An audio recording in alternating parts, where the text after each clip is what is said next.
આજે હું બનાવીશ મારા દીકરાની રસોઈ ચેનલમાં દહીંવાળું ભીંડાનું શાક. તો તમને અમારી મારા દીકરા રેસીપી ગમતી હોય તો તમે આ વિડીયોને લાઈક શેર અને સબસ્ક્રાઈબ જરૂરથી કરજો. આજે આપણે બનાવીશું દહીં અને ભીંડાનું શાક. તો જો મેં 500 ગ્રામ ભીંડો લીધો છે ને દહીં લીધું છે. અહીંયા મેં લસણ ખાંડી લીધું છે, ટામેટું એક લીધું છે અને જે આપણે રોજનો મસાલો હોય એ વઘારવા આપણે જીરું લઈ લઈશું. તો આપણે તેલ ગરમ થઈ ગયું છે, આપણે અહીંયા નાખશું થોડાક દાણા મેથીના. આપણામાં દહીં નાખ્યું છે ને એટલે મીઠીનો વઘાર સારો આવશે. હવે આપણે નાખશું રાઈ, હવે આપણે નાખશું જીરું, હવે નાખશું લીમડાના પાન, હવે આપણે નાખશું લસણ. લસણનો કલર થોડો બ્રાઉન થઈ જાય ને પછી આપણે નાખવાનો છે એમાં ભીંડો. જો આપણે લસણનો કલર હલકો એવો બદલી જશે. હવે આપણે નાખી દઈશું ભીંડો. ભીંડો મેં અહીંયા 500 ગ્રામ લીધો છે. આપણે ભીંડાને તેલમાં આપણે છે ને શેકાઈશું ને એટલે એ વાળી દેવાનો છે.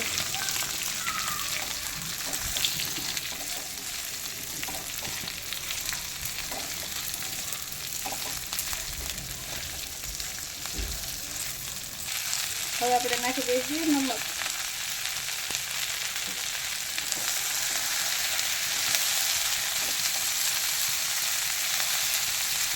હવે આપણે નાખી દઈશું એક ટામેટું ઝીણું કાપેલું. આપણે મિક્સ કરી દઈશું એટલે નમક અને ટામેટું પાણી છોડે ને ત્યાં સુધી આપણે એમ ઢાંકીને મૂકી દઈશું એટલે આપણે ભીંડામાં જે સુકાશે ને એ બળી જાય અને આપણે ત્યાં સુધી દહીંમાં મસાલો બનાવી લેવાનો છે.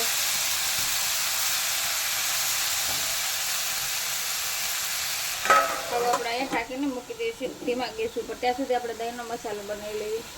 હાલો, તો જો અહીંયા મેં દહીં લીધું છે, દહીં મેં ઘરે બનાવીશું. આપણે એમાં નાખી દઈશું હળદર, આપણે નાખીશું તીખું મરચું, આપણે નાખીશું અડધી ચમચી ધાણા જીરું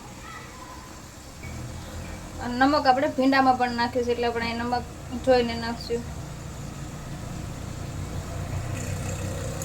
આપણે દહીં ખાટું લીધું છે તો આપણે અહીંયા થોડીક ખાંડ નાખીશું એટલે આપણો ભીંડો ખાટો મીઠો થાય. હવે આપણે અહીં નાખીશું કસૂરી મેથી. હવે આપણે નાખીશું ગરમ મસાલો. હવે આપણે બધો મસાલો દહીંમાં સારી રીતે મિક્સ કરી લેવાનો છે.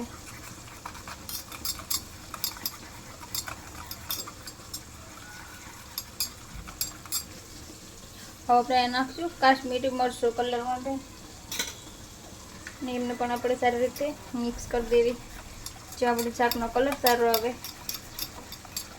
હા, જો આપણે અહીં દહીંનો મસાલો બનીને તૈયાર છે. આમાં મને દહીં ઓછું લાગ્યું તો મેં પાછું થોડુંક દહીં નાખ્યું છે એમાં.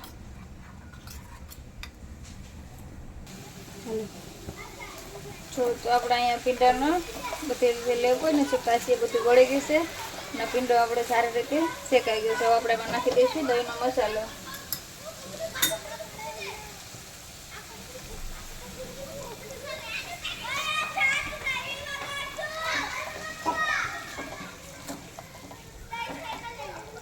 હવે આપણે બધો મસાલો મિક્સ કરી દઈશું ભીંડા હારે.